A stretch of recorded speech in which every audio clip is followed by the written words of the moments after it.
Welcome one and all to the Ritenour Board of Education October business meeting. I'll call the meeting to order, declare that we do have a quorum, and look for any motions to excuse members. I'd like to make a motion to excuse Lisa Glover-Jones and Ms. Vanessa Enriquez-Plemont. Second. We have a motion and a second. We'll call the vote. Mr. Eaton? Yes. Dr. Alvin? Yes. Ms. Lonis? Yes. Mr. Garden? Yes. And I'll vote yes. They are excused. Next thing up is the adoption of our agenda. Make a motion to adopt the agenda as presented. Second. A motion and a second. We'll call the vote. Mr. Garden? Yes. Ms. Lonis? Yes. Dr. Alvin? Yes. Mr. Eaton? Yes. I'll vote yes. We now have an agenda. Next thing is the Pledge of Allegiance, and I understand we have a few individuals that are ready to come in and lead us in the Pledge of Allegiance.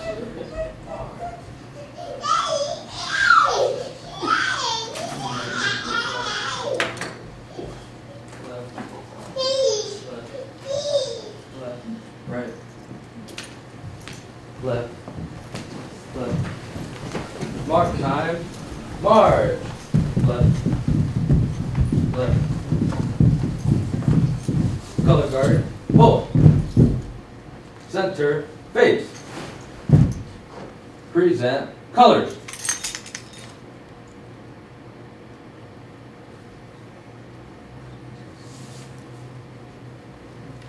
I pledge Allegiance to the flag of the United States of America and to the republic for which it stands, one nation, under God, indivisible, with liberty and justice for all.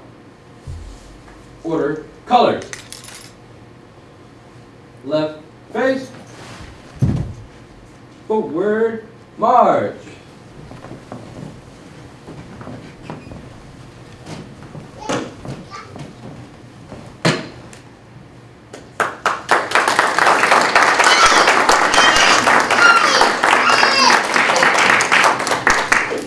Isn't that nice and impressive? Our Ritenour students. That was awesome. Incredible, right? Which follows up School of the Month. We have two schools here for School of the Month. We're going to start out with Husky Academy.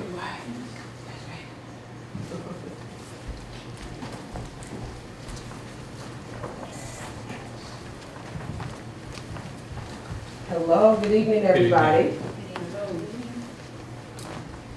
Awesome, thank you. So first, I want to say thank you for having us this evening and share with you a celebration for Husky Academy from last year. So 69 students graduated last year from alternative programming at Husky Academy. So I thought it was really important to kick off and share with you. Tonight, here we go. Before we get started, I'm going to have Maya is going to start with reading the first part of the equity statement that aligns with our presentation, and then Michael will follow her. Invest and engage students in their learning by supporting student and teacher efficiency. Define success by what our families value rather than solely by the success criteria of our state governing body. Play our own game. Awesome. So again, those were the pieces that we felt like aligned the most with our presentation.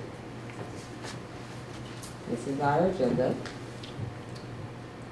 All right, so here are my notes. So as we know, not every student thrives in the same setting, and sometimes students need an alternative path or an alternative setting so that they can thrive and become successful. And so you're going to hear from these three individuals in an interview-style presentation their story and why they chose Husky Academy as their path. And I'm going to start with, actually I'm going to go back. Okay. We're going to start with Maya. All right, so what is your name and what grade are you in? My name is Maya Smith and I'm in 12th grade. And Maya, who do you have with you? My daughter, Camila, And how old is she? 16 months, almost 2 years. Awesome. And why did you choose to attend or stay at Husky Academy over traditional school?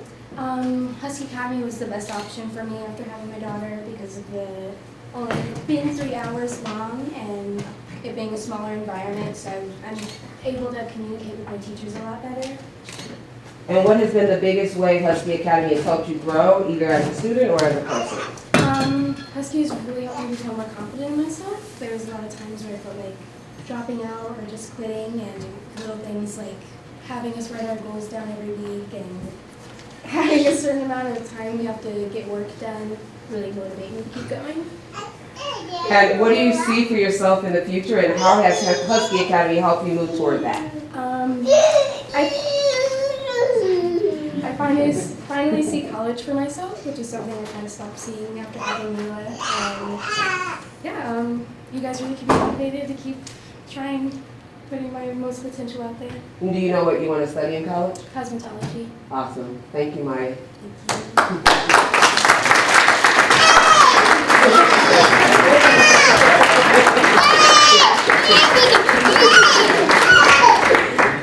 What is your name and what grade are you in? My name is Paul Mayweather, and this is my senior year. I'm in 5th grade. And why did you choose to stay at Husky Academy over going back to traditional school? I chose to stay at Husky Academy because I feel like it's more like safer for me. They helped me a lot. I feel like they was my best option. And what has been the biggest way Husky Academy has helped you grow, either as a student or as a person? I feel like Husky really humbled me as a person. As a student, it just made me like work harder and teach me more than I thought I could know. And what do you see for yourself in the future, and how has Husky Academy helped you move toward that? Well, I see myself starting at least a program for welding in January, and Husky helped me by just sitting there helping me look for colleges. I never thought I would go to college. I was going to just get a trade, but now I want to go to college just because I feel like they helped me. I feel like it's the best result for me. Thank you, Paul.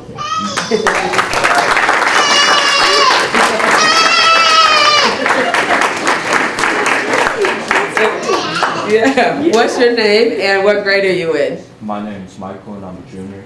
And why did you choose to attend or stay at Husky Academy over the traditional school? Because whenever I was sent there, I saw that the different learning environment and the amount of support I received definitely helped me grow as a student. And what's been the biggest way Husky Academy has helped you grow, either as a student or as a person? It's definitely shown me that no matter which path you take, there's always an option to better yourself and do well for yourself. And what do you see for yourself in the future, and how has Husky Academy helped you move towards that? I see graduating for myself in the future, and honestly, before I went there, I didn't even think graduating was a possibility for me. So, especially Ms. Harvey and all the teachers, they've helped me out a lot with that. Awesome. Thank you so much, Michael.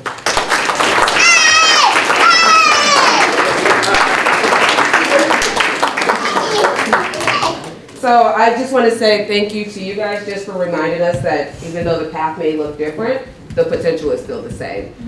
So we are really proud of you at Husky Academy. We've seen the growth, and we know the hard work that you guys put in to get to where you are now. So I want you to soak in this because you deserve it. You really, really deserve it. So if you guys would give them another round of applause.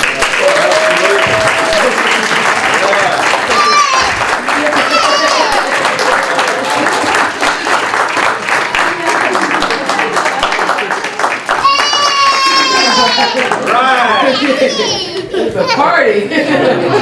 Any questions? What's one of your proudest moments? Probably being here today, I really did not think that I would be able to keep going, and I was really credit deficiency is not doing great, really turned it really well. My best moment, I think, seeing myself still here. I thought I would go back to the high school and got into stuff, but I chose to stay here and stay focused. I'd say my best moment actually happened last week. I was able to finish our semesterly requirement of 6 classes before the semester was even halfway done. So I'd say that was my most proud moment. That's awesome.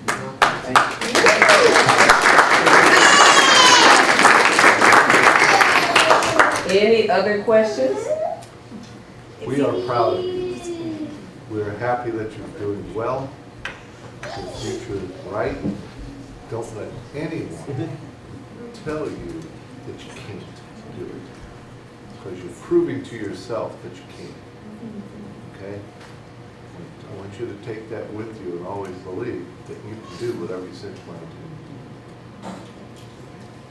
I just wanted to say, I love how you guys spoke about everything, and I think you're an encouragement to others who may come in and not feel that way in the beginning. So make sure to share that with your peers so that they also know that it's a good thing and that they can feel comfortable there, and I think that'll be good for others too. So keep being positive. Sounds like we need to do like a panel. Yeah. So they can speak to their peers. That's a good idea.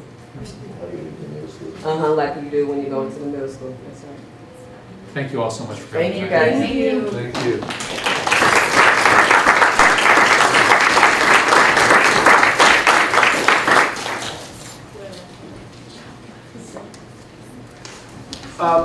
Before you leave, the families have to be recognized as well because you're their support system, right, at home.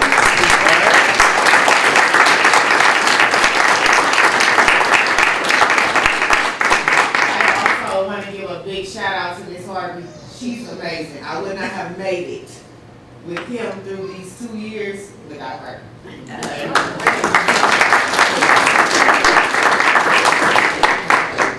Thank you all very much. Thank you. And as they exit, we have the second school of the month, which is our high school, and we introduce Dr. Green. Well, good evening. Good evening, sir. Excited to be here tonight to present to you Mr. Kennedy. Our art teacher would normally be here to talk with you all about the artwork that is displayed. But there's a football game going on tonight and he works the chains. So that's where he is tonight. Want to start with just some introductions and then we'll get into the presentation. Hello, good evening. My name is Anaya Wilson and I'm a senior this year.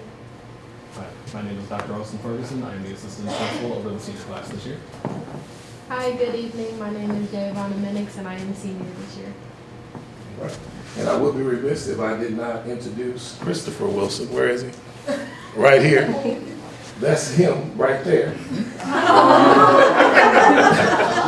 So he is with us tonight. Sorry to put you on the spot, but I just had to do it. Well, isn't that something? I was just gonna say Yeah. Can we get a picture of you with your picture? So we're again especially proud to present tonight. Want to let the board know that last year we talked about our Level Up program and different offerings that we have for students, and we wanted to make sure that this year we brought a report back so that you all will know the progress of that, which is in line with the equity statement where resources are allocated so that every student gets what they need. All right, so our purpose for the evening this evening, currently on the board, we have 3 different things we're going to be aiming for. It's to highlight the Level Up programming that we're bringing to the students with the adoption of the CBE implementation that we have at the high school. Provides an overview of the 24-25 Level Up initiatives that were put in place, including credit recovery, as well as a number of different grade improvement opportunities that students had access to. We'd also like to show you the student impact that happened as a result of those practices being put in place. Can we go back really quick? I wasn't done with that slide, sorry. Thank you. And present participation data and outcomes to illustrate how Level Up supported the students that we have in our building. And then finally, it's to inform stakeholders and share what we're seeing as our key insights that we have, as well as major takeaways that have been put in place from the CBE program at the high school. So last year was our first year of full implementation of CBE, and we put a program in place for after school for our seniors, which is called Level Up. And with Level Up, we had 30 students, and actually 30 seniors, that recovered 74 credits. in those areas that are listed below. And had those seniors not participated in that after-school component, those 30 students would not have graduated from high school. Biggest area was mathematics, and then the area where students needed support on the lower side would be the fine arts.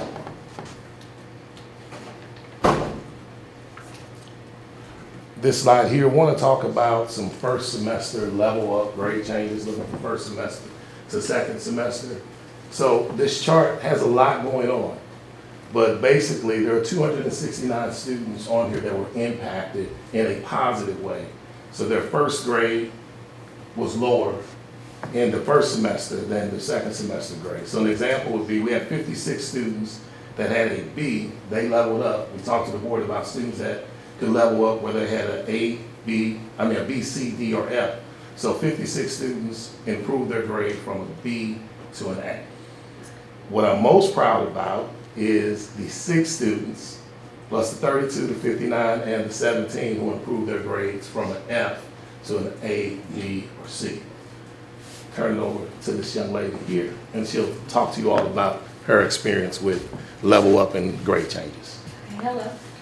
So last year, my junior year, I took Algebra 2, so mathematics, and I was not having a good semester. There was a lot of personal issues that were going on, and my grades kind of got impacted, and I ended up failing that class that semester, and I ended up with an F. And then I was in a self-paced algebra class. So during my second semester, using the level up program and using the with the help of my teacher and using the level up program and the proficiency scales and being able to go back and use other scales to kind of change things in the first semester, I was able to change my grade from an F to an A, and it impacted my GPA, and just it was better on my transcript. What's next for you? You speak about your transcript. Do you have a plan after this year? I do. I'm planning to attend college. I'm looking to major in sports management, and I'm going to pursue a master's in sports management to become a sports agent. Currently, I'm looking at colleges like Louisiana and Michigan. That's great. Thank you.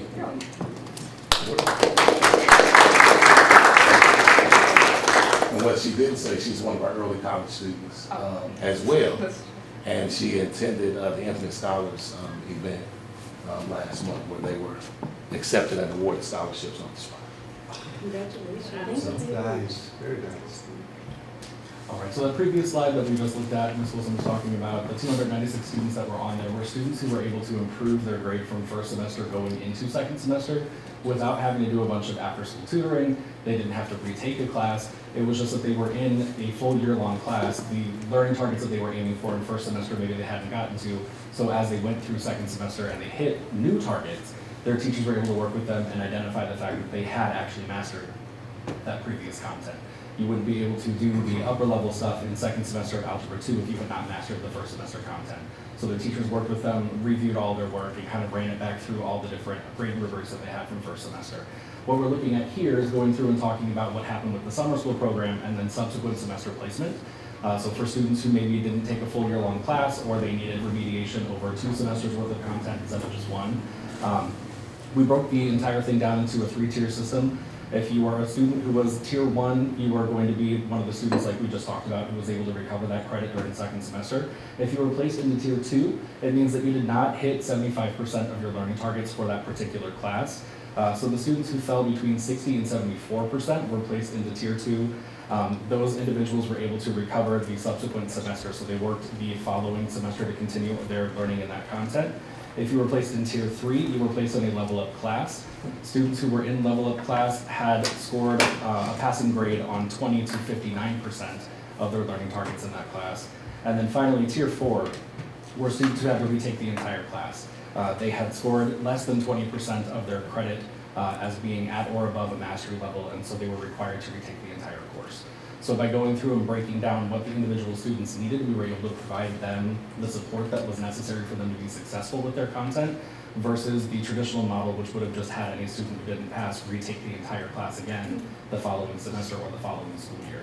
So it kind of frees up student schedules, gives them the opportunity to recoup that credit without making them sit through an entire semester if they really only failed the class by 1 or 2 topics, if that makes any sense. So it kind of provides them more opportunities and leniency with their scheduling. They're still able to take the electives that they want because they're not retaking classes and logging their entire course schedule down for the following school year.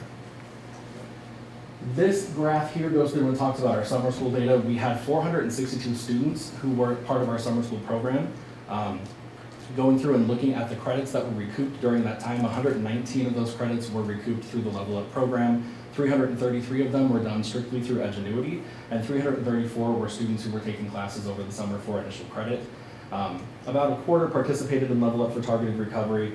Going through and looking at this again, it's offering our students substantial opportunity for that academic advancement by allowing students to take some classes for initial credit over the summer. Again, it opens up their course schedule for the following school year, so that the classes that they want to take that are only available during the school year and not available over the summer can still be accessed. Particularly important for students who are maybe juniors or seniors.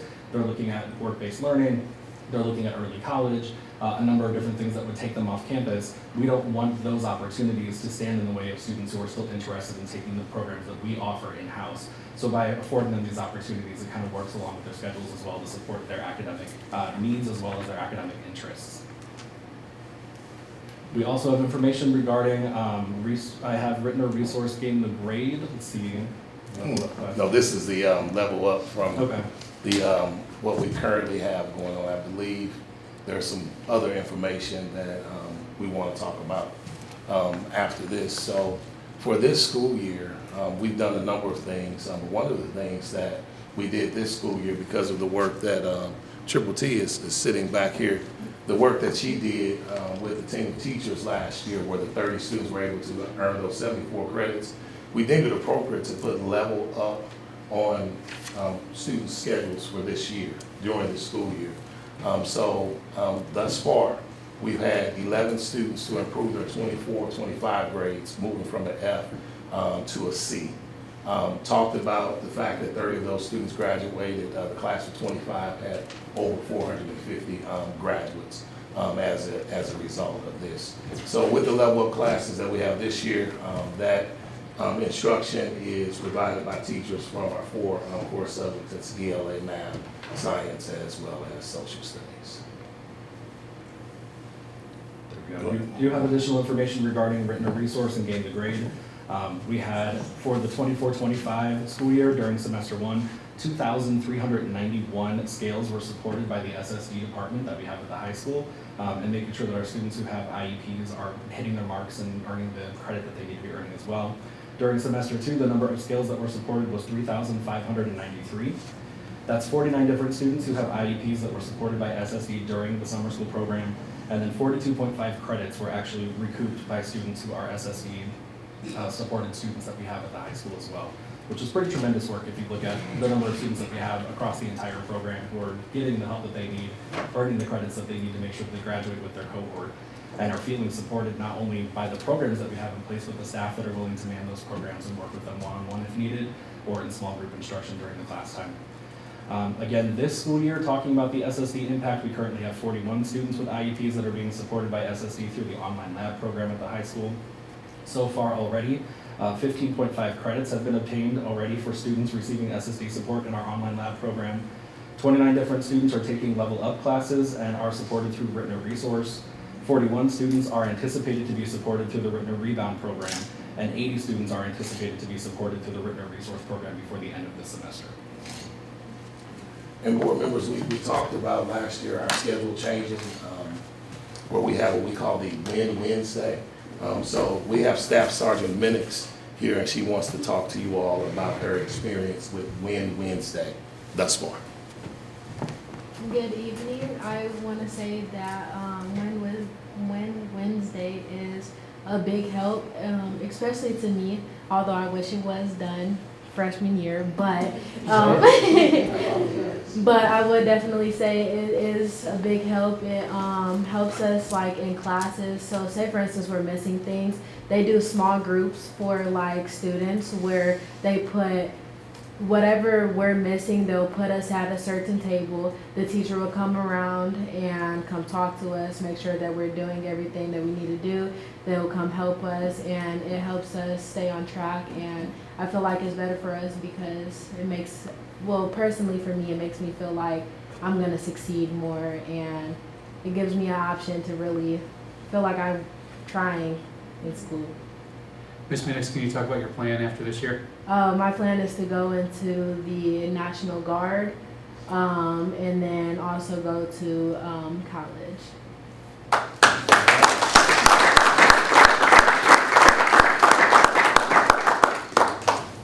So we thank you for the opportunity to present tonight, and at this time, we'll answer any questions that you might have.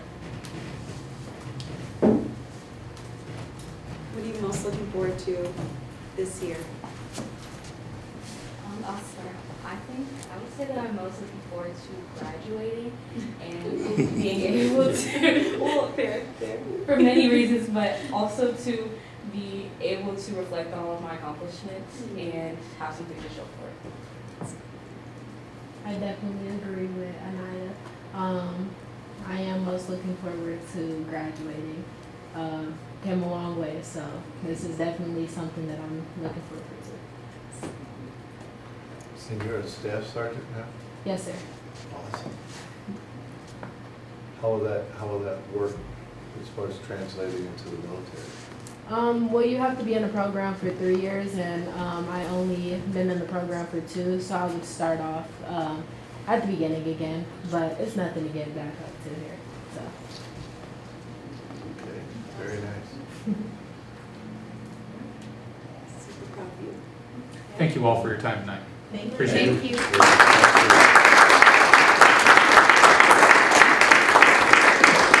Board members, we do want to thank, And we have, so say we want to thank Sergeant Morgan, and his cadets. Sergeant, stand up. Thanks, sir. Thank you. Thank you all. Thank you all. And the families, did our students bring some family support? Did you bring, there they are. Thank you. Before he runs, have Doug get a picture. Can we get a picture of Doug? We want a picture with the picture. And if you got a mark, you can sign it. All right, ready. Oh, you gotta smile like in the picture.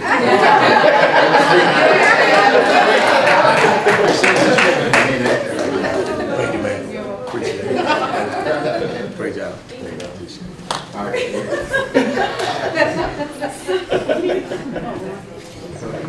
Nice. Thank you all very much. Thank you.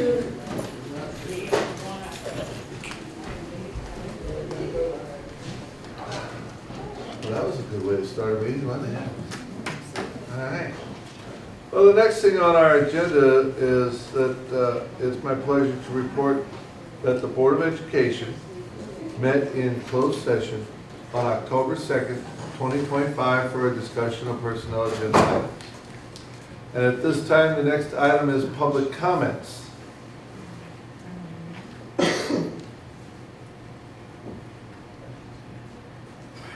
No?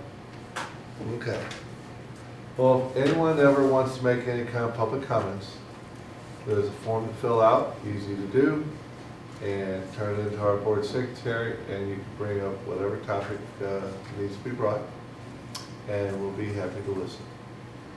So we will now move on to our reports, and the first report is President's Report. And here we go. The Emerson Excellence in Teaching Award for 2025. Well, we are proud to announce that our Iveland Elementary music teacher, Logan Felder, is Ritenour's 2025 Emerson Excellence in Teaching Award recipient. Logan has been a teacher at Iveland for the past 4 years. This is her 11th year overall in education. Since joining Ritenour, she has led the way in supporting vocal and instrumental music at the elementary level. Logan organizes and directs the annual district-wide elementary spring strings concert. She and her team provide students with opportunities to speak, move, sing, and perform for a district-wide audience. The elementary strings program has grown so much that the students can hardly fit on the high school auditorium stage. And if everybody has been there, that's a big stage. In her classroom, Logan cultivates a love of learning by selecting diverse music and visuals that reflect students' backgrounds, ensuring every child feels represented.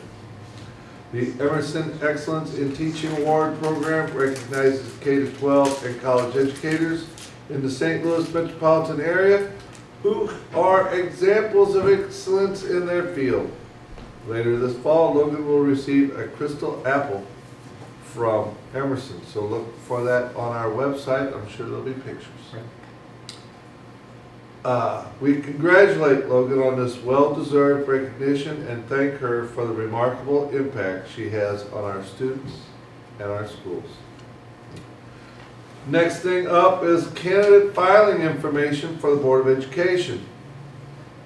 Ritenour residents interested in running for the April 7th, 2026 Ritenour Board of Education election will need to file for candidacy at the St. Louis County Board of Elections, 725 Northwest Plaza Drive in St. Anne.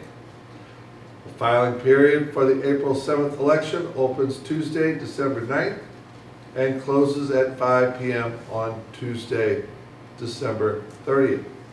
There will be 3 positions on the ballot as the 3-year terms for Ms. Penny DeGarden, Mr. Robert Eaton, and myself, Dr. Brad Thomas, expire April 2026. Now, Missouri law requires a person to be a U.S. citizen, at least 24 years of age, a resident taxpayer of the district, and to have resided in Missouri for 1 year immediately preceding the election. The Ritenour School District is hosting a pre-candidate information session on Thursday, December 4th at the Administrative Center, right here in this room, at 2420 Woodson Road for anyone who is considering running for the school board. The session will take place prior to the regular Board of Education work session and provide information and an overview of board service. Dr. Kilbright, Jennifer Lonis, and I, and any other board members will be presenting this, so everybody's welcome to come. And we'll be presenting that to whoever shows up. Those interested in attending the information session should RSVP by contacting our board secretary, Quinda Woods, at the administration building. Okay? That concludes the president's report, and we turn to the superintendent for his report.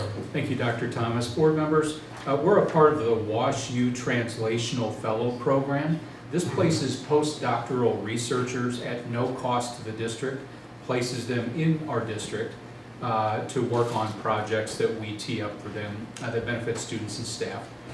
This fall, we welcome Dr. Juan Cortez. He's our WashU Translational Fellow.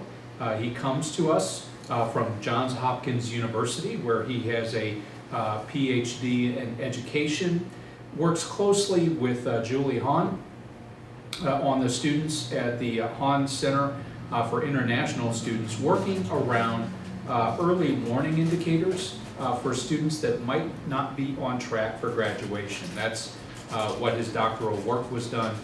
That was the focus of his doctoral work. He's bringing some of that here to Ritenour to support students that are transitioning from the Hahn Center to Ritenour High School, because we know there's opportunity there. In addition to his doctoral research, Dr. Cortez is published in a number of journals, and he's been a part of several research practice partnerships. We've taken a handful of meetings with him thus far. He apologized for not being able to be here with us this evening, but we will invite him to come and introduce himself to the board in the future. So just wanted to call out the WashU Translational Fellows Program and the great work that Dr. Cortez is going to do. Concludes my report. Awesome. Thank you, sir. The next report is from our student representative, but Miss Reagan Beverly is occupied at our football game since she's like the marching band. The drum major. Yes. She's a little busy. So we'll just say that she has some interesting things to tell us, and we'll have to wait until next month. Which then we turn to Miss Vanessa Enriquez Pimblett on the MSBA report. Yes, we can watch the video first and I can share. We're going to try this. It was earlier this afternoon, but now the sound's not playing. Welcome to your MSBA board. That's perfect. Great. Keep going. To the rest. So we're going to try it with the microphone. I apologize. The next school board election is only a couple of months away. There are many things that districts can do between now and the start of filing to prepare. MSBA's Associate Executive Director of Leadership Development, Catherine Hairston, says that this is a great time to start communicating with the community about the upcoming election process. So what I think districts and boards should be doing to prepare for candidate filing is getting the word out, letting people know, informing the community. It's so important to have the best people serve on the school board, people who care about the district, who are advocates for the community. And so getting the word out about the openings that you have, and then also informing people what is it really like to be on a board. And we really encourage you to have some sort of a community forum of sorts, and we actually have a like a draft presentation that you can just download free off the website, plug in your information, and it's good to go. Catherine emphasized the important work of school board members and how having an informed community affects elections. Because of the importance of school board members and the impact that they have on the success of a school district and of a community, helping community members understand that voting in this election truly can change the trajectory of a district and of a community. Catherine also says that MSBA has numerous resources to help potential school board candidates from filing to election. For candidates, we have a whole page just devoted to a candidate with like, what does it mean to be a board member? We have some flyers on how to actually file, the law behind it. Our attorneys wrote this really great thing, which is awesome that's new this year. And then we also actually have a module that you can work through at your own rate. It's interactive, that really kind of explains what does it mean to be on a school board? What does it look like? What are your duties as a board member? Visit the MSBA website for all of the resources and training modules available to school boards and potential candidates. Additionally, you can learn about required notices, dates and times for filing, candidate qualifications, financial disclosure statements, and more at MSBA's Board Candidate Filing and Elections webinar held on November 4th at 1 p.m. This webinar is recommended for superintendents, board secretaries, and other central office staff involved in candidate filing. Find more information also on the MSBA website. Did you know that MSBA's Center for Education Safety team has a book? The Essential 5 Field Guide from the CES team is a must-have resource for school leaders facing the unthinkable. Designed for board members and superintendents, this practical handbook breaks crisis response into critical phases. CES's Chief Operating Officer, John McDonald, explains how the book was created and why a resource like this is needed for school leaders. And what we've done is we've talked to school board members, superintendents, and principals across the country that have experienced significant tragic events, and we interviewed them for the book. And this is really a CES project. We brought in all of our team members at CES. They're all part of the development and writing of this book. From preschool through high school, we train our kids. We train them on lockdown, what to do in a threatening active shooter environment. We train them on fire drills, where to go, how to evacuate. We train them on what to do in a tornado and how to shelter in place.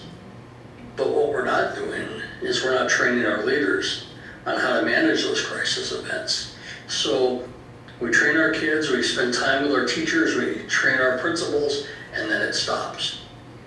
Who's training the leaders? Who's having the open, honest, direct, relevant conversations with those leaders who keep schools safe? Those leaders that are making the decisions moment in time in the first 5 minutes, 5 hours, and 5 days that define the next 5 years. John says that after a crisis, lost time is lost trust, and that's where the handbook comes in. Following crisis, you often have a limited amount of time to win back your school. And if you don't win back your school, then you really face some pretty significant issues, including loss of trust from your community. And trust is hard earned and harder to keep. So how do we keep that trust that we've spent so much time, so much energy building, only to lose it because we're not communicating well, because we're not transparent, because we're not getting the information out fast enough? All of this matters moment in time. Our parents demand to know, our kids want to know, our teachers expect us to share what we know. That transparency is key. We try to lift that up through the book.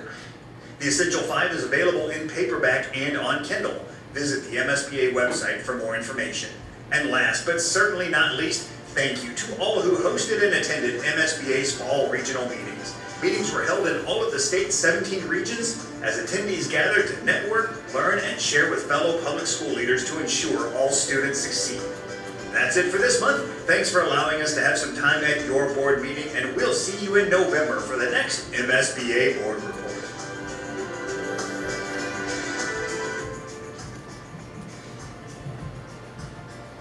Thank you. So I don't have much to add. I just wanted to raise this in case you all weren't aware that CUBE has this really great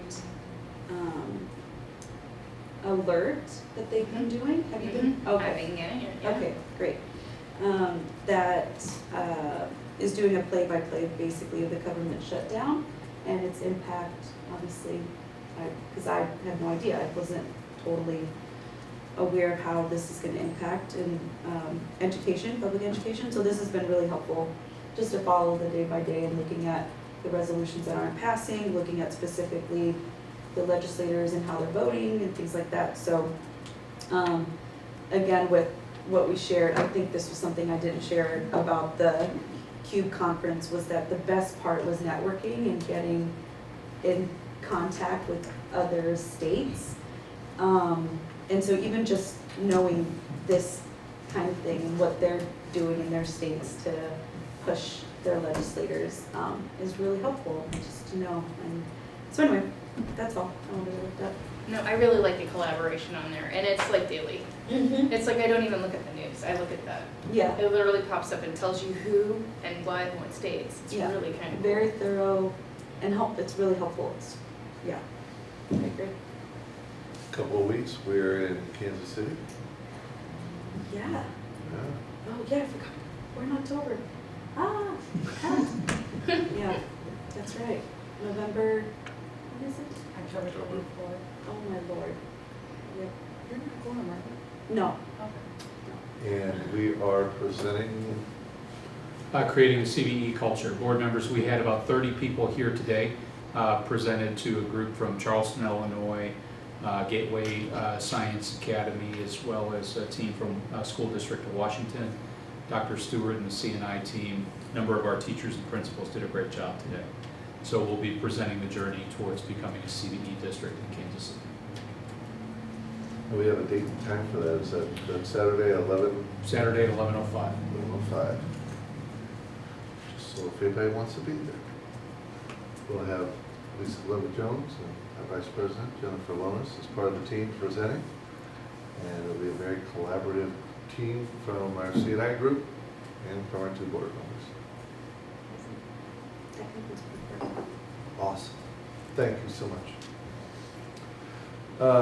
Next report is from Dr. Albert about special school district. All right. So, hello, and this is my report for the Special School District Governing Council. We did meet on September the 22nd on a Zoom call, but it's pretty much for the new council members. So it's just kind of a review. So for fun, of course, last minute, Dr. Kilbride and I went to North County Tech on Wednesday, so really fresh. Go ahead and hit to the next slide. I'm going to tell you how fabulous this campus looks since they have done some major work on it. It's a vibrant learning community. And so right there you have Dr. Kilbride and then Dr. Young, and then I'm there.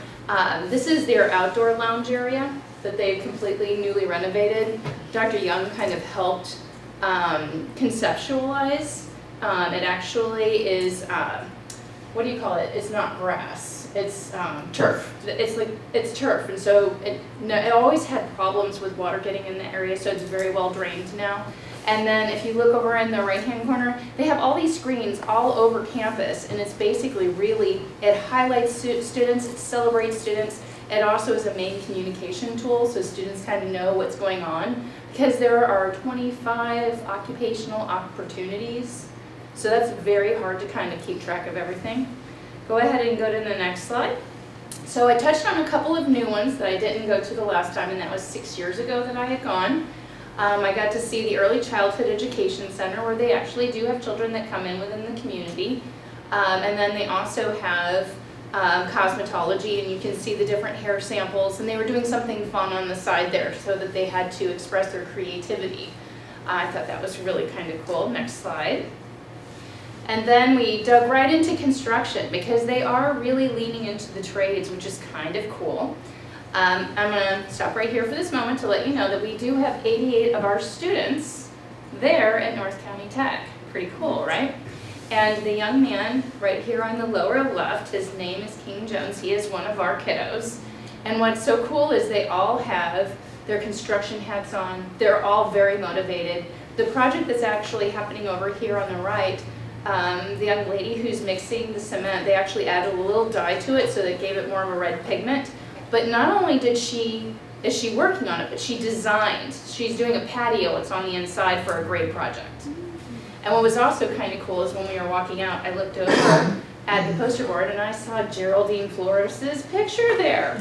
She graduated 3 years ahead of my daughter, and she's also a really good friend of my daughter's, and it comes to find out, she's also an advisor for a couple of those kids, and she is very much successfully going through her architecture program through Clayco. And so she did her Rankin, she's gone through WashU, and so she's going to be on the way to becoming an architect, which is super cool. Next slide. Now it's hard to read everything on here, but this is what I wanted to kind of show you, the idea of community support with businesses that are construction motivated, that are helping to support these kids. So we're talking about electrical companies, construction companies, Clayco, SM Wilson, Alberisi.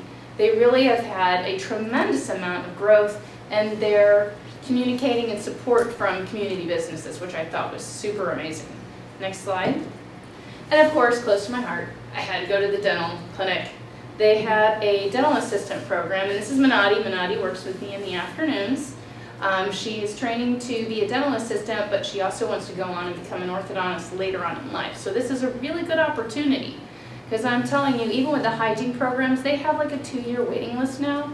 If one of the main things that they do want is they want at least 10 hours of being in the office observing, so that they make sure that that student is really well prepared for wanting to do that career. And then I met Kaylee Carlton. She's wonderful. We already have exchanged emails, because I was already talking about what curriculum is she teaching, and she was actually working with the senior students at that time, and they were getting ready to do alginates, which I thought was super duper cool. They have 4 chairs that are very similar to mine. So yeah, very excited about this program. And I do want to reiterate, this is not the first time they have had a dental assistant program. They had one kind of back in the early 90s, because my brother had, Ebony Cannon was one of his dental assistants, and she was in that program at North County Tech as well. So it's not like the first time that we've had this, you know, trying to support our community and try to grow new occupations for, you know, students that may not have that opportunity to see that. You can go ahead and go to the next slide. And so these are our remainder 3 meetings coming up. And I did mention to Dr. Kilbright that I would like to make Iveland my next school for next month, so I can go visit there and I can show you all the wonderful things that they're doing in Iveland. Do you have any questions? Kaylee Carlton used to be a dance teacher at Laverne Higher. Ah, that's so yeah. See, it's a small world. It's awesome that she's teaching there. Oh, she was wonderful. I really enjoyed going and getting to see all the different occupations. So, yeah. Okay. Very cool. Thank you very That much. concludes my report. You're welcome. Very informative. Right. Well, that takes us to our business items, and the first thing up is always our personnel recommendations, and Dr. Michael LaChance will orchestrate that. Good evening, board members. Good evening. I'm here to present items 1 through 40 and ultimately ask for your approval, answer any questions you may have.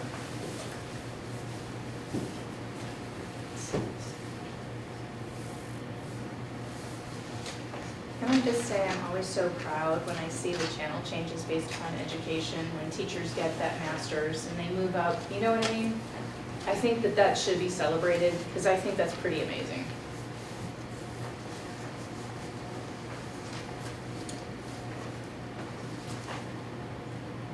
Okay, are there any questions on 1 through 40? Okay, we need a motion. I'd like to make a motion that we accept personnel items, number 1 through 40, as presented. Second. We have a motion and a second. Last chance, has anybody got questions on any of the items, people 1 through 40? If not, we'll call a vote. Ms. Enriquez Pimblett? Yes. Mr. Eaton? Yes. Dr. Alba? Yes. Ms. Lonis? Yes. Mr. Garden? Yes. I'll vote yes. Thank you, board members. Thank you very much. Moving on, construction update. We turn to Michael Smith, Director of Operations.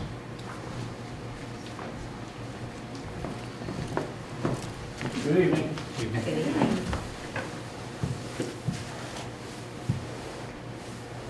All right, tonight I'll be discussing 2 items. One I spoke of last week about Marvin Elementary and the HVAC in the cafeteria. This week I'll also be speaking to you about roof repairs needed at early childhood in Iveland. The reason I didn't speak to that last week is because I hadn't had pricing in yet, so I didn't want to give any misinformation. We had a hailstorm in the spring. Damaged many HVAC units district-wide. It caused about $300,000 worth of damage that we're currently working through. The Marvin cafeteria rooftop unit is in really bad shape and not working. Insurance is allocated $20,273. They actually won't replace it, they're only going to replace the coil. That is actually called out for replacement should a future bond issue be passed by voters. It's a plan for replacement anyway. Wigman has quoted $63,353 to replace the unit now to get it working like it should be. That actually means that if we spend the $63,353, insurance will pay $20,273 of that replacement cost. And so that actual replacement cost to the district would be $40,080. And so that would be $20,000 in reimbursement after it's paid for that would come from insurance? That is correct. So we'll pay the 63, and then I'll turn that invoice into insurance, and they will reimburse us the $20,000. And therefore, I'm recommending that the Board of Education accept Wigman's quote of $62,353 to replace the Marvin cafeteria rooftop unit. Mike, is it 62 or 63? It's 63. I apologize. So that needs to be 63 and 66. That is correct. That needs to be 63,300. Whoever makes the motion, make sure you do. I recommend that I make a motion to accept Wigman's quote of $63,353 to replace the Marvin cafeteria rooftop units. Sorry, I had to flip between slides. We have a motion and a second. Are there any questions about this rooftop unit? No, we'll call the vote. Mr. Garden? Yes. Ms. Lonis? Yes. Dr. Alvin? Yes. Mr. Eaton? Yes. Ms. Enriquez Pimblett? Yes. I vote yes. Well, thank you. You're welcome. And next, so the Early Childhood Center and Iveland have active roof leaks that we've been attempting to repair, and we have not been successful. So we sought the assistance from Trimco, and that's a company that services many St. Louis area school districts. They are actually a part of the Ed Plus Cooperative Purchasing Group as well. And they developed a solution to resolve those roof leaks. Early childhood, the repair to that roof would be $28,625. Iveland's repairs would be $36,433. There's a lot of work that needs to be done to the flashing, a lot of work that needs to be done to the stone capping on both of those, and they had to tear things apart and put them all back together, and that's the reason for that cost.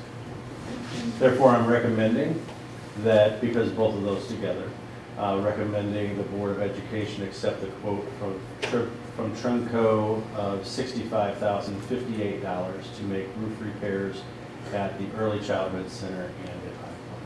Happy to answer questions. Have we used them for other things?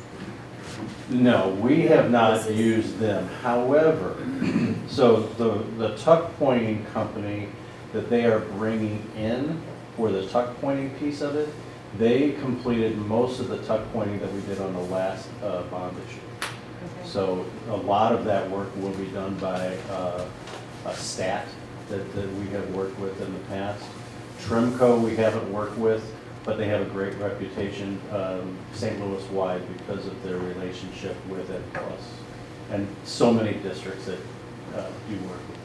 And where are these leaking into? Is there any damage to the insides that would be, is that part of the cost, or? That is not part of the cost. This is all to the repairs to the roof.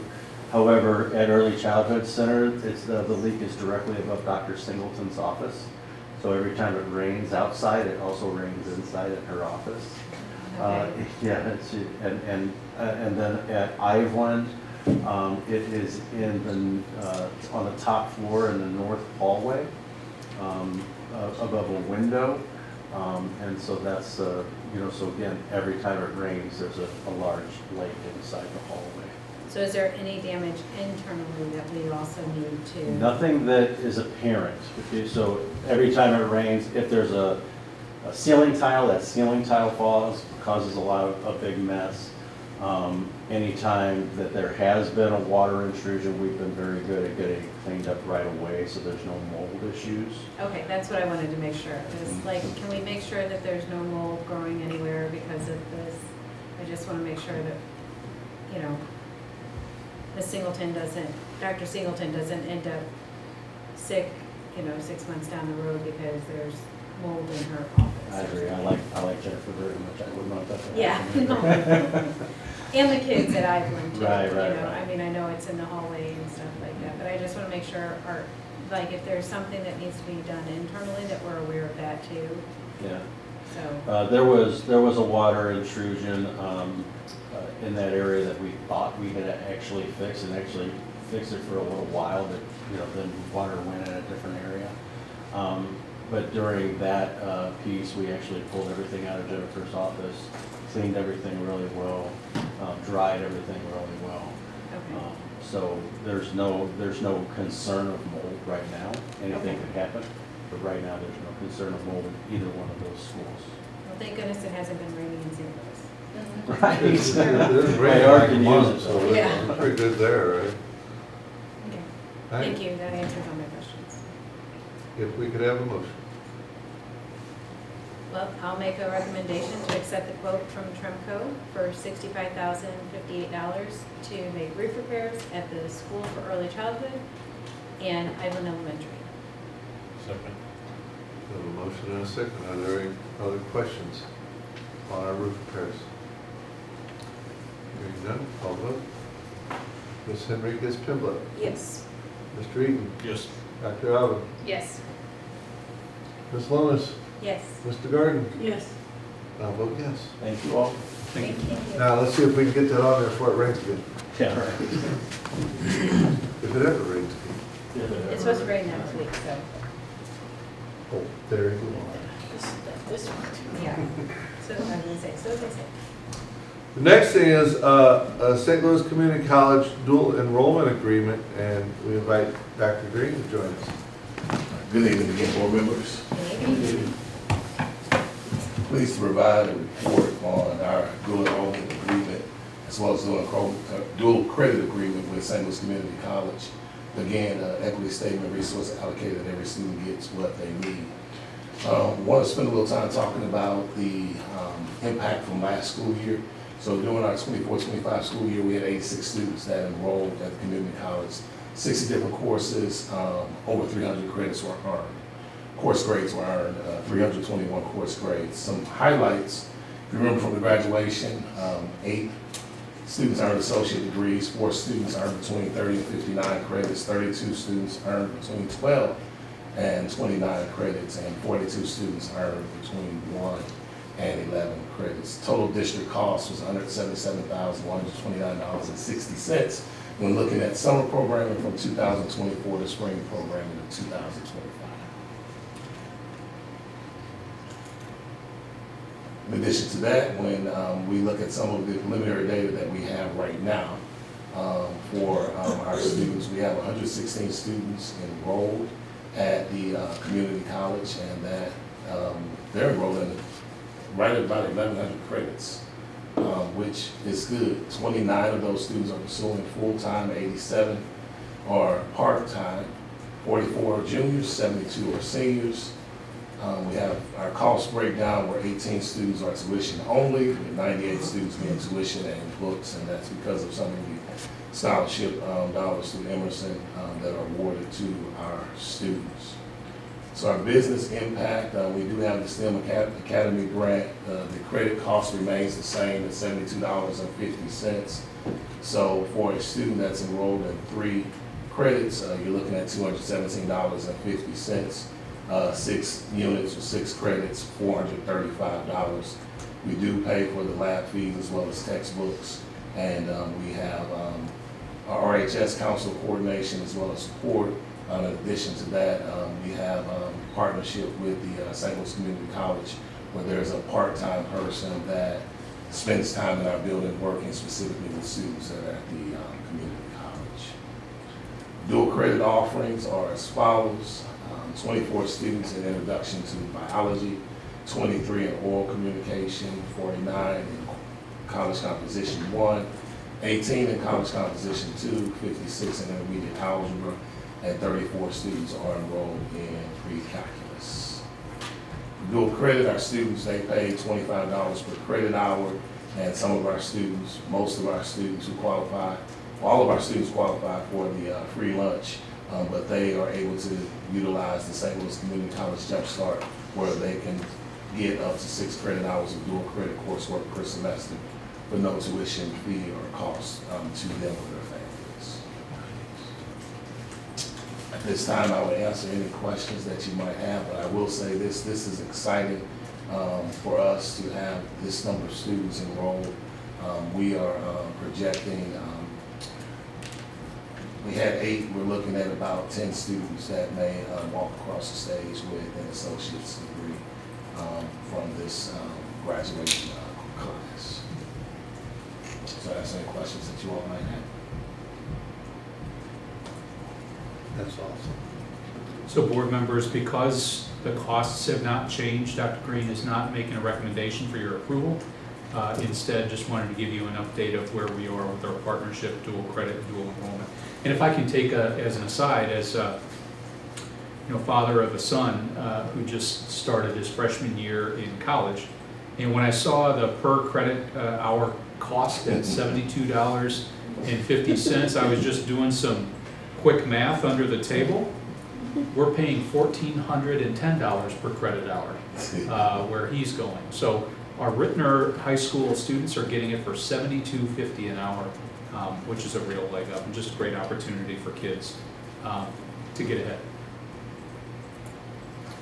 I will tell you, this is one of my favorite programs that we offer, and give the opportunity for kids, especially because I was talking to a few people not at Ritenour, and they were like, oh, we just got our dual enrollment bill in the mail and everything. I said, oh, well, our students don't have to pay that. You know, so I think it is such a great opportunity. I really hope that the kids see this and that they take advantage of it. One question I do have is on the students and the credits and everything else, does that also include our teachers at Ritenour who are certified to teach in those college courses, teaching them at Ritenour, or is this strictly at STLCC? So the credits that I mentioned are the dual enrollment credits, so at STLCC.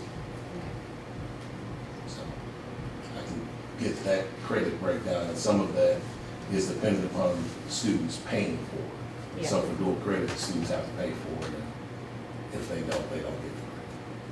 We just pay for the dual enrollment.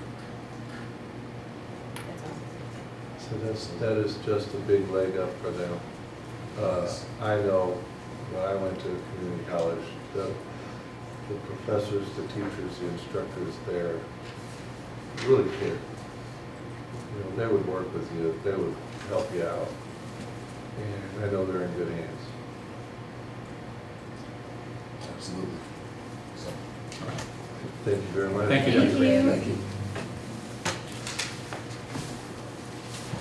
Ladies and gentlemen, the next item is 3.04, which is our enrollment and class size report given to us by Ms. Julie Hahn and Dr. Michael LaChance.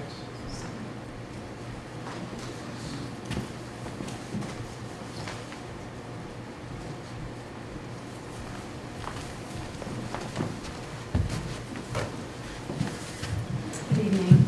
Good evening. Good evening, Ms. Hahn. So we're going to start with the report, and Mike and I have been doing this one for a number of years, and really what we want to talk about tonight is not just the number of students and the changes, but also what do those class sizes look like, and are we allocating appropriate resources? So actually, before I start this, I want to go back. This is from the October count, so every year, the last Wednesday in September, this is where we look at what are the actual numbers that we hand into the state. So I'm going to start with the district enrollment, and you can see we're down from last year just looking at K through 12 students. This number does change, and this year we had a lot of fluctuation at the beginning of the year with getting families to re-register and to get all of their paperwork completed on time. One of the things that I would recommend in the future is that we start looking at every year.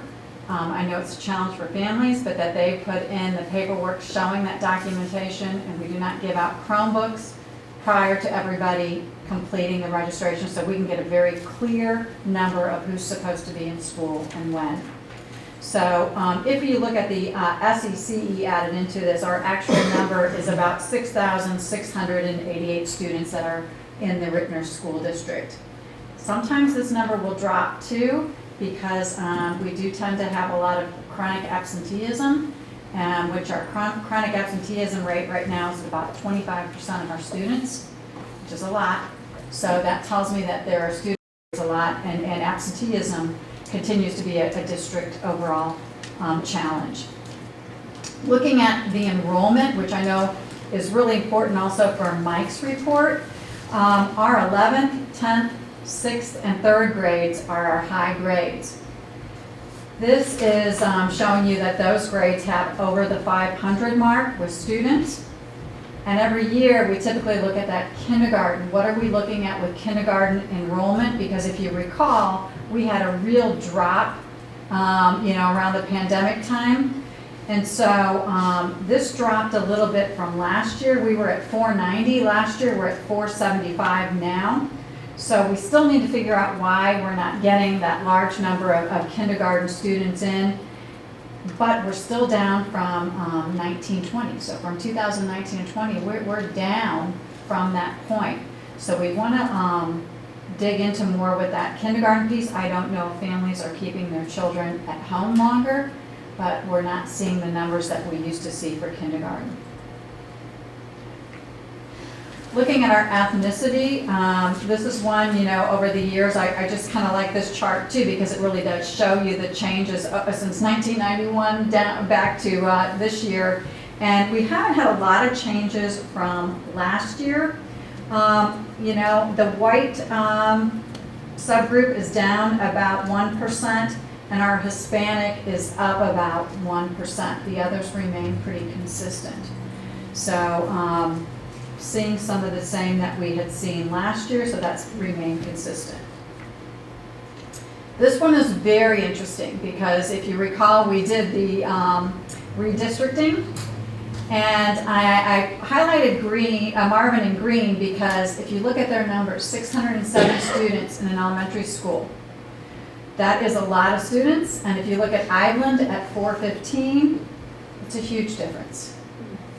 So that is going to be a challenge that we need to think about because when we talk about resources, supports, and what does that look like, 200 more students, it's a lot of classrooms, right, Mike? Yes. Okay. And, we did see an increase in Booter, and, but really Marvin is that one that took the biggest hit. You can also see that last year there was a big difference between Hake and Ritenour Middle School, and those are still, they've both gone up, but they're not as bad as they were before.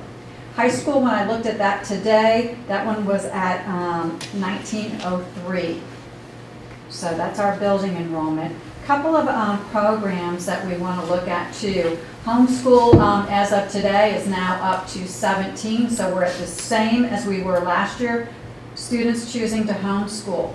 One of the things I've noticed is that they're not doing this necessarily at the beginning of the year. A lot of the families are waiting till after school starts and then saying, I want to homeschool. I'm not sure why, but those numbers are at about 17. MOCAP, again, these numbers we don't know if they're always accurate because they're not required to tell us, but we know of 14 students that are in MOCAP. SSD placement has remained consistent over the years.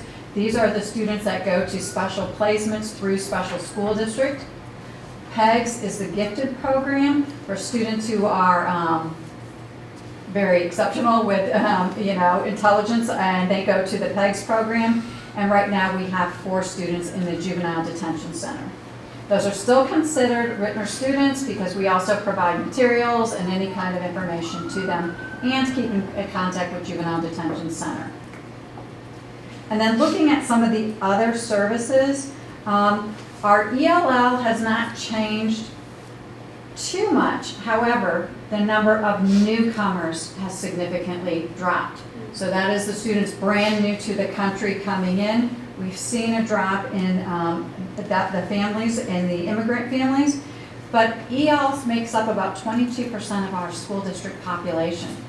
So if you think about that, that's a really large percentage of our school district population.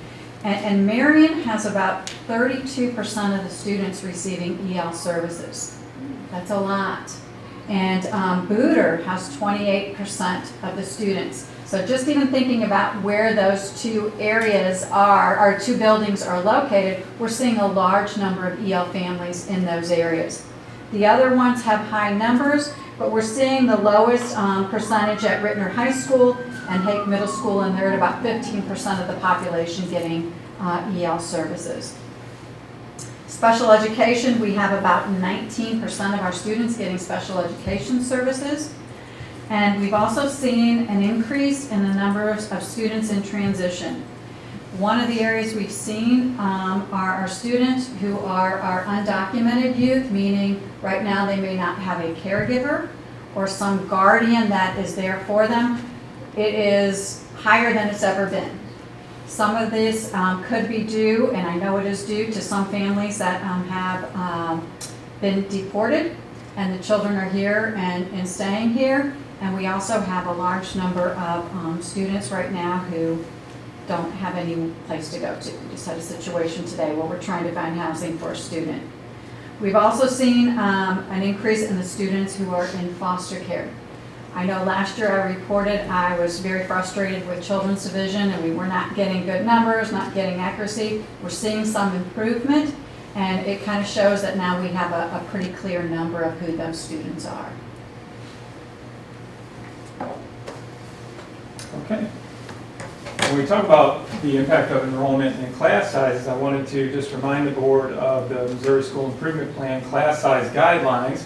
I also wanted to show in that far column on the right the district policy related to class size. So that's what we use when we're planning staffing for each school, when we're planning on and projecting the class sizes that we would have for the next year.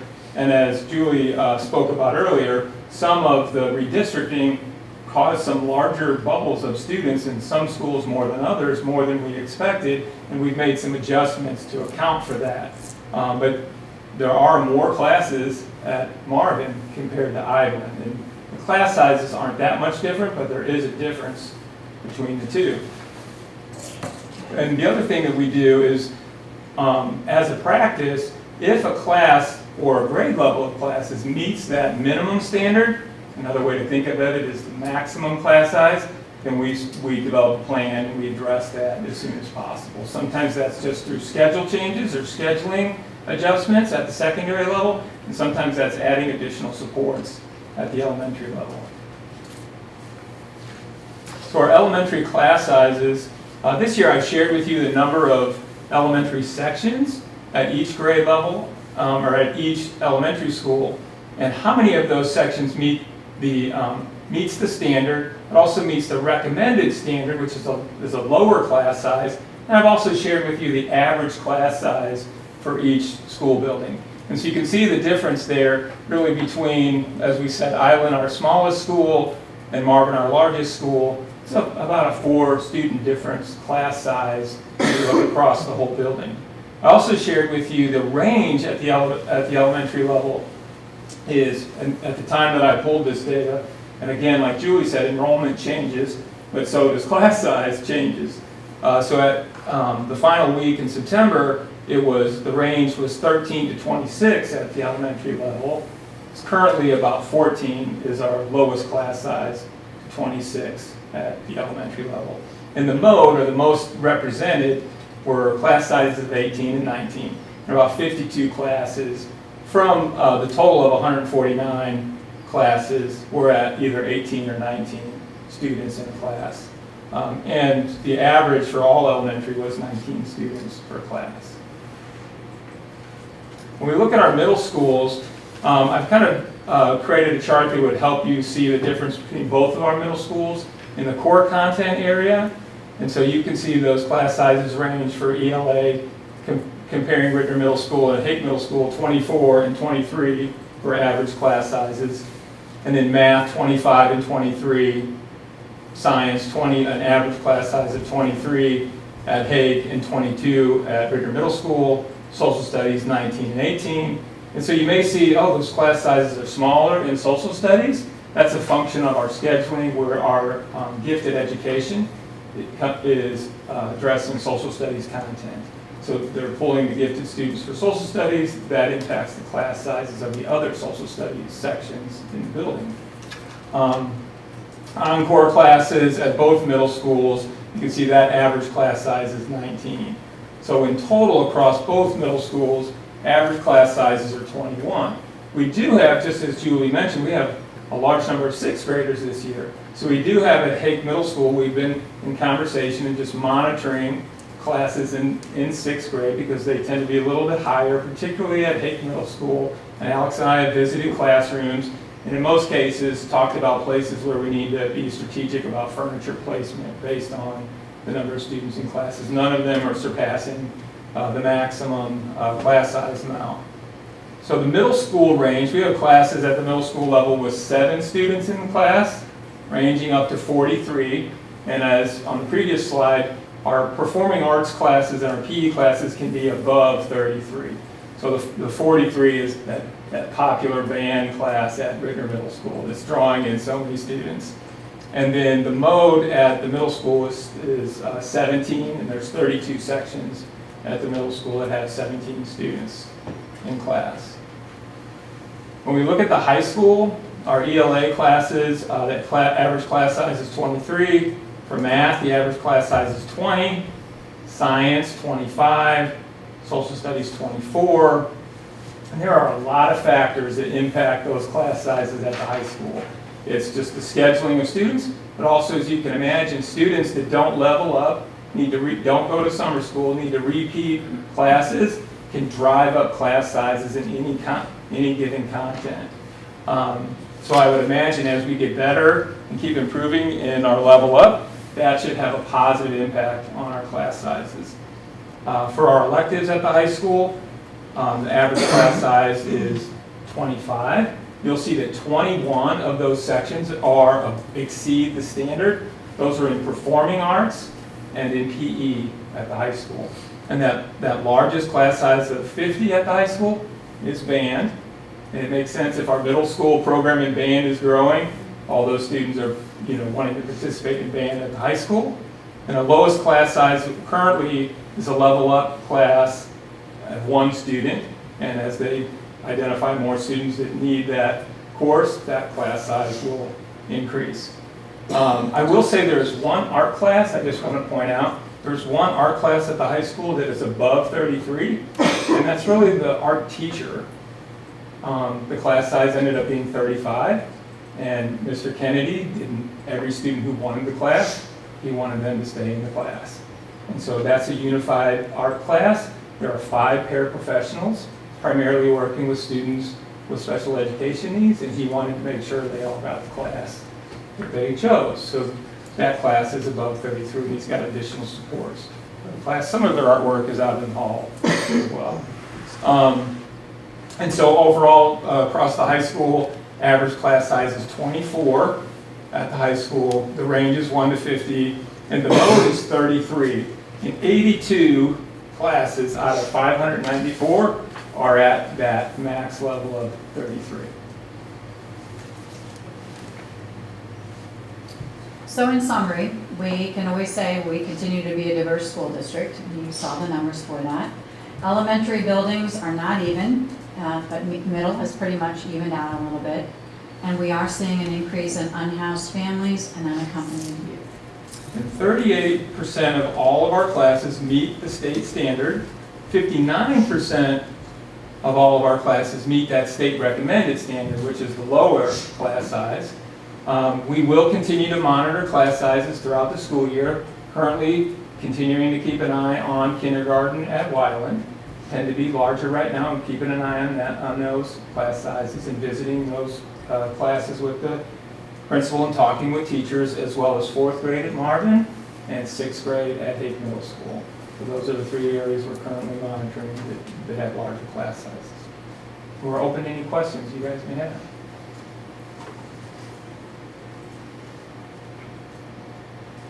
Julie, I have a question about the unaccompanied youth. What's the process for unaccompanied youth?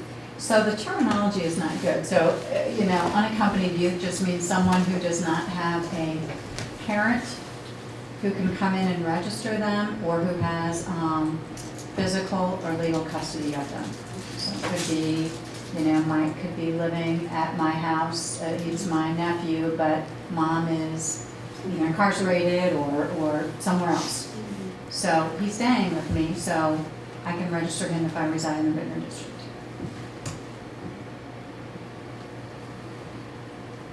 That's just the federal term that they always use as unaccompanied youth. It doesn't sound good in this particular term.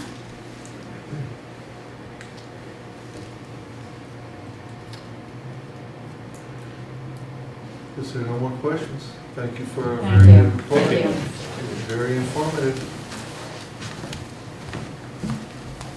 We turn to 3.05, which is our transportation system agreement, and I believe our CFO, Dr. Philippus Terry, will present that to us.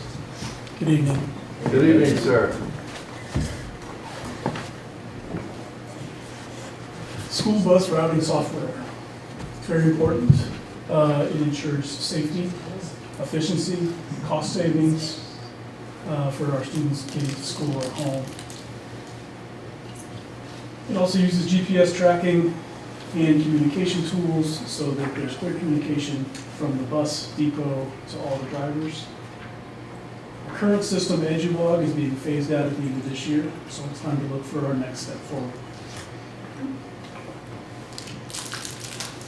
Brian Senker led a selection committee of team members and senior team members there with my input on researching options and developing selection criteria. There was a score sheet and about 7 facets of each presenting vendor was evaluated, and 3 finalists were selected for interviews and demos. Brian and the team met with all 3. The good news is the best scoring company by far was also the lowest priced company by far. And the cost, that company is Busright. The cost is $104,400 for 3 years. The other 2 finalists were closer to $160,000 or more. Some other good news, the proceeds from the sale of our diesel buses will cover 2 years and a portion of the 3rd year of this cost. And we'll be on the hook for the costs after that. We're looking forward to the contract. We think that the best time to start the contract is in January, the first professional development day when we get back from winter break. We have the drivers all day, and that'll be the first training for Brian and the drivers and the team. Transportation will continue to use our current system until the summer. We plan to phase this in the summer while everyone is trained. One additional facet of Busright is that parents and caregivers can look at the app or the website and identify where their child's bus is in real time. We don't currently have that, and we think that would be a neat addition. Are there any questions on that? And we would ask that the board approve the contract with Busright. Any questions? Nope. Sounds like That's good. awesome up-to-date things. I wish I had that when my daughter got lost on buses years ago. It was an exciting day. I can't wait to see it in real time. Yes. Yes, you had to demonstrate that to us once we get it implemented. Anything else? Okay, ready for a motion? Yes, ma'am. Motion to approve the contract with routing system vendor Busright as presented to the Board of Education. Second.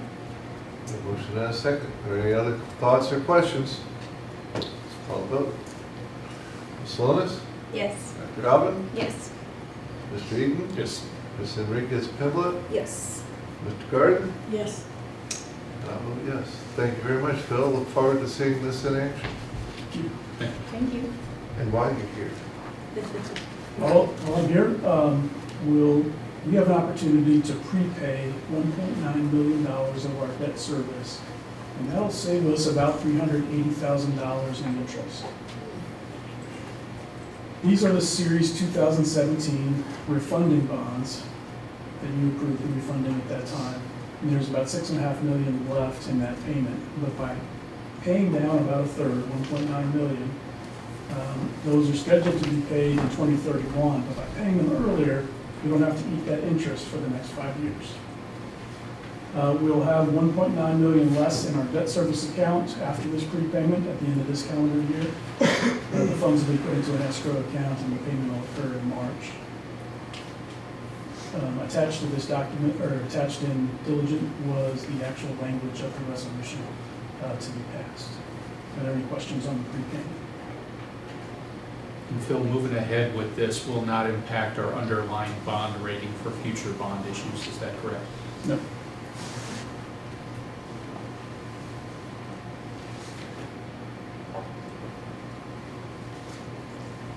Any questions? Nope, no question. And it's a good thing to save money, Phil. Yes. All we need is a motion. Oh, you want that approval now? There's the next. The next thing is kind of an FYI that is Okay. a little bit related, but it's, maybe you might want to approve it now and then I can go into that. Okay. Yes. I move to approve the 1.9 million bond prepayment. Second. Awesome. Ms. Enriquez, Yes. Mr. Eaton, Yes. Dr. Alvin, Yes. Ms. Lonis, Yes. Mr. Garden, Yes. I wanted to give the board an update on our investments and that kind of the strategy and direction that we're going in from a big picture level. Our key strategic goals with our investments are to earn interest and investment income on funds that aren't being used yet. In fact, last year we had, with the high interest rates that we've been hearing about, we earned about $500,000 more than what we had budgeted because the rate stayed so high. Some of that was due to wise investments placed in funds that kept those rates high. Ideally, the return on investment exceeds inflation. We want to match our funds to future obligations so that when we reach our low cash point in November, before all the local money comes in, oftentimes that's the time when maturities will mature, or CDs will mature, and we'll have access to those funds. We also have ladders, such as a 6-month ladder, a 12-month ladder, and a 18-month ladder with different maturity dates, so the money becomes free from the investment when we need it, ideally with more than what we put in. We also want to make sure that we have good liquidity so that if a need comes up, we can access that without being penalized for breaking into our longer-term investments too early. I guess another strategy is we know that interest rates are higher now. We know that the Fed chair has indicated that it's likely that there'll be further reductions. So this is a good time to go in on longer term investments while the rates are still high. In fact, there may be a couple of rate cuts still this calendar year, and there's some political pressure to continue to lower those rates. I wanted to tell you about a shift in our approach to investment as well. Right now we've had kind of three main places where we keep our money.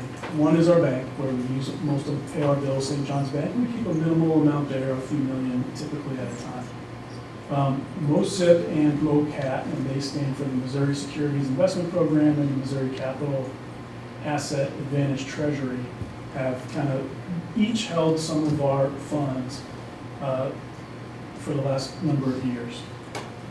We are planning to go ahead and just simplify this, gain some operational efficiencies, remove our funds from MOSIP and move them over to MOCAT. MOCAT offers equivalent rates, but much better service and hands-on support for investment. They'll walk us through and identify opportunities. In addition, a number of the members of MOCAT speak our language. They're led by retired superintendents and retired CFOs, so they understand kind of where we're coming from and what we're thinking about in longer term. Half and other districts like us in a way that MOSIP doesn't. It feels right and it also makes financial sense for us to go ahead and transfer over to MOCAT, and it'll simplify our business office operations. Instead of having multiple banks to log into and access the funds and then reconcile, it makes Celia, if you don't know Celia, she's amazing, but it makes her job just a little bit easier, which helps everybody. So I wanted to give the board an update on that. Are there any questions? And so board members, this is not something that you need to vote on. It's just we're able to just shift over to MOCAT. One specific example of, Dr. Pusteri talked about advocacy. It was the MOCAT team that a couple of years ago identified that glitch in the program. The fact that we were one of 20 districts that initially had read the foundation formula wrong. So they were the group that advocated with senators and Lincoln Huff and that whole team to get us made whole. So shifting over to MOCAT, benefiting us financially, but also getting access to people that have a little bit of juice in the state can make things happen for us too. So there's no negative on having zero, totally moving from the MOSIP? No. Okay. And we can look forward to probably the same amount of interest return?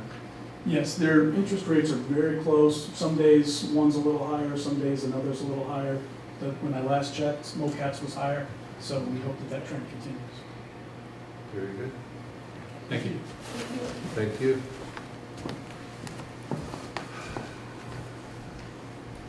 And that takes us to 3.07, board member comments. I do have a comment. There you go. So just want to get it on everybody's schedule, because I'm trying to plan in advance. Our, twas the night before Christmas, we will start planning, just trying to get it going a little bit sooner, because looking for donations to help buy books, that's always our part. So, so anyway, just wanted to put that on everybody's schedule. Once I get a confirmed date on when we'll be doing that, I will let everybody know. Very nice, thank you. I do have a couple of things. I know that's surprising. A couple of topics. I drive by Hake Middle School because I live right next there. In the afternoons, after school's over, before it gets dark and everything, the parking lot on the north wing, in front of the north wing of the school, is practically full. Why is that? I can answer that question. So there's a soccer team that plays over across the street at T. Meyer Park.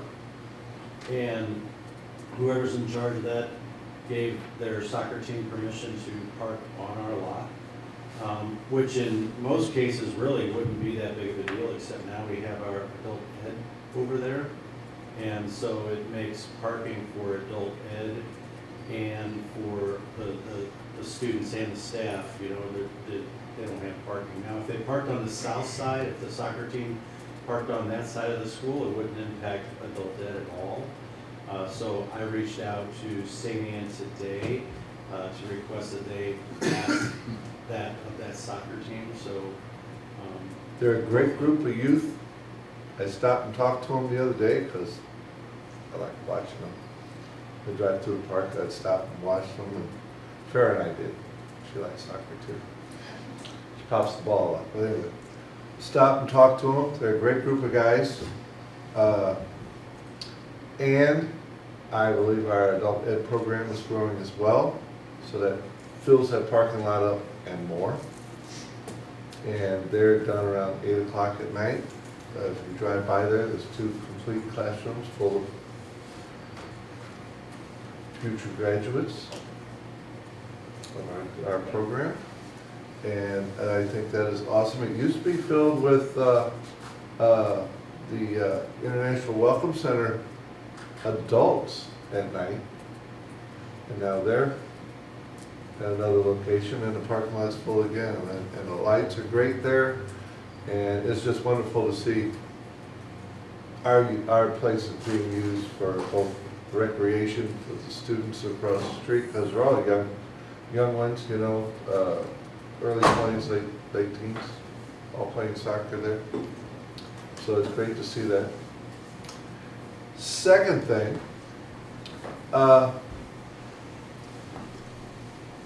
3 times so far I've gotten to be behind bus number 7 in the afternoon.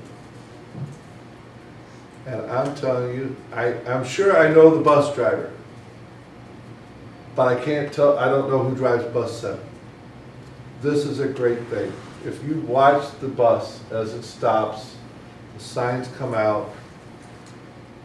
I know the parents standing at the bus stops there on McKibben. It's always along McKibben from north all the way to the Rock Road.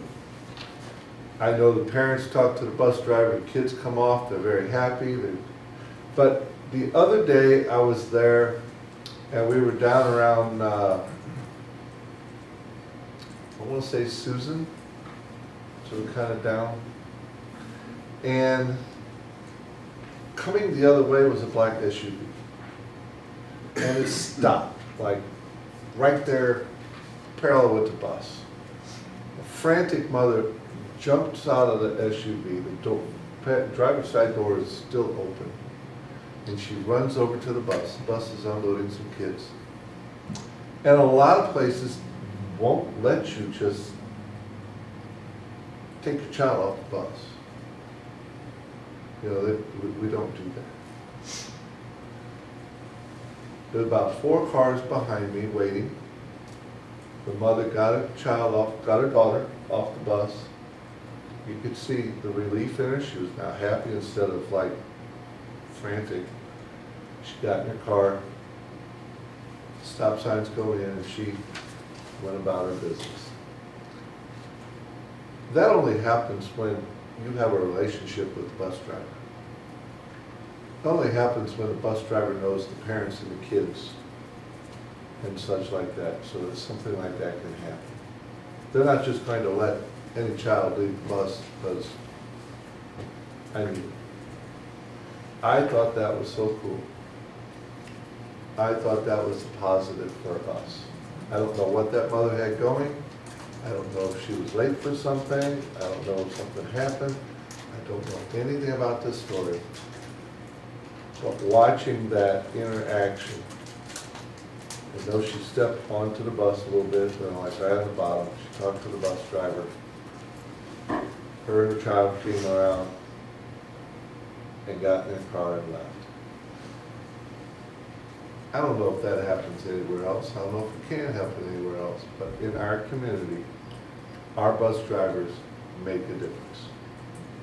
And whoever drives bus number 7, I would ask Phil if you could, and everybody with Brian, tell them thank you for a very good job in helping out that mother. I know she appreciated it. And with that, let's look at the consent agenda items. Wait, before we go on, sorry. Yes, ma'am? We have something very important to ask. Mr. Kennedy, Yeah. who won the game? Oh, we did. Oh, good. Yeah, and there was a running clock at the end, so it was good. All right. Yeah. I had nothing to do with it, of course, but. You might have been the key man right there. I was just the guy holding it down, so. Always shorten the chain up when it's there. No comment. Okay. And Mr. Kennedy, you're here because your artwork is up, is that correct? Yeah, and if anybody is, I'm here afterwards, if you have questions about anything, I have a display out there, I'm sorry I couldn't make it tonight. Mr. Kennedy, if you want to come up and take a few minutes, that'd be great. Well, I mean, I don't know what, Dr. Green, okay. I was just, well, let me get these here. So, I just had these, this was for the Unified Art class. And just to tell you what's going on with it, and of course the Unified class is divided up with about 20 special school district students, and then about 15 or so, well no, if I do the math right, but general education students, and so we try to combine and work with the students, and so we do collaborative work, and then individual work. We are using our iMacs that we got with the class, and we have iPads, so I used to do it with phones, but since we don't use phones anymore, we have the iPads, and so I've been taking pictures or having the students take pictures with the phones.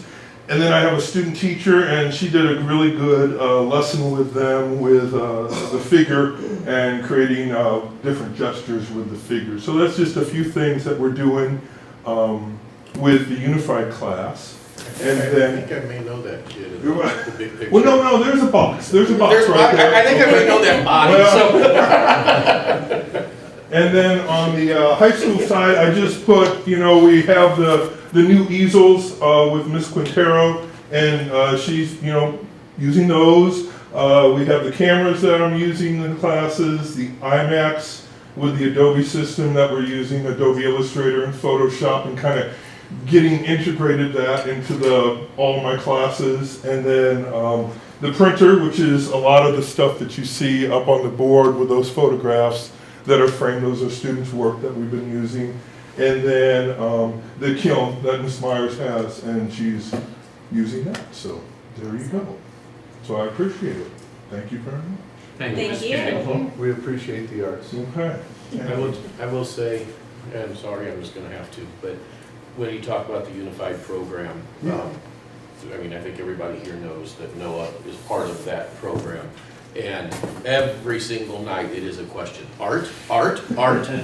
Please somebody tell this kid what day he has art. But he absolutely loves going to art. And I have to say that has not always been the way it has been. And with the students, And we don't have a set, with Unified is a U class, so students did not, or the general population students weren't able to actually choose that. And so a lot of students were in there and did not know that they were going to be working with mostly special school district students, which for some might have been a shock. But there were no transfers out, and they've all, some of them were a lot easier to go with and get buddies and stuff and work with, and some of them are just now coming around, but they're all doing a good job. Thank you for your great work. All right. Thank you. Thank you. Sorry to take everybody's time. Oh, no. We asked you. It was our pleasure, sir. Thank you for everything you do for our kids. Appreciate it. Consent agenda? Yes, sorry, yes. I will say with that, that just reminded me that I was meeting with a parent today, an Island parent, and her sister did her teaching, what's it called? Student teaching here, and unfortunately had to go to the, I say unfortunately because she transferred to Lake of the Ozarks to be closer to their parents and take care of their parents. But she continues to talk about what a wonderful experience it was for her to be at Ritenour and to learn from teachers and administrators that just love their students and take such creative approaches. And it just, again, it just is always so inspiring and validating and motivating to hear that there are teachers who want to come back, that had an amazing experience with us here, and that are, even if they've gone elsewhere, continuing to keep that Ritenour excellence with them. So just want to share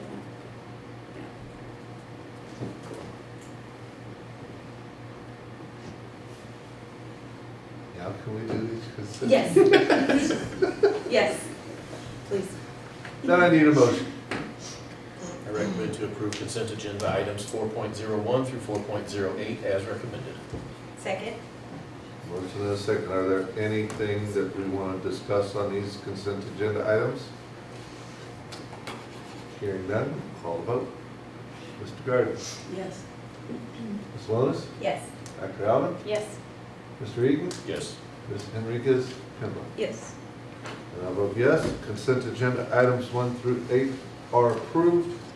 We are now to 5.01, and we need a motion.